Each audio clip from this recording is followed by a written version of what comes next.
मुंबईतील वाहतूक कोंडी कमी करून प्रवासाचा वेळ तब्बल 1 तासाने कमी करण्यासाठी MMRDA ने रिंग रोडच्या माध्यमातून मुंबईला जोडण्याची योजना हाती घेतली आहे। पुढील 5 वर्षात शहरातील वाहतूक समस्या कमी करणे आणि प्रवासाची वेळ कमी करणे हे या रिंग रोडचे मुख्य उद्दिष्ट आहे।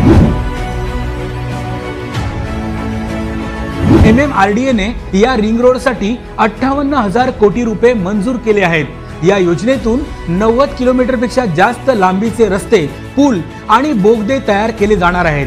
हे सर्व रस्ते मुंबई शहराला बाहेरील बाजूनी जोडतील आणि मुंबईतील उपनगरांना देखील मोठी कनेक्टिव्हिटी मिळेल। रिंग रोडमुळे उत्तरेकडे गुजरात आणि दक्षिणेकडे कोकण आणि पश्चिम महाराष्ट्रापर्यंतचा मुंबईकरांचा प्रवास सुलभ होणार आहे।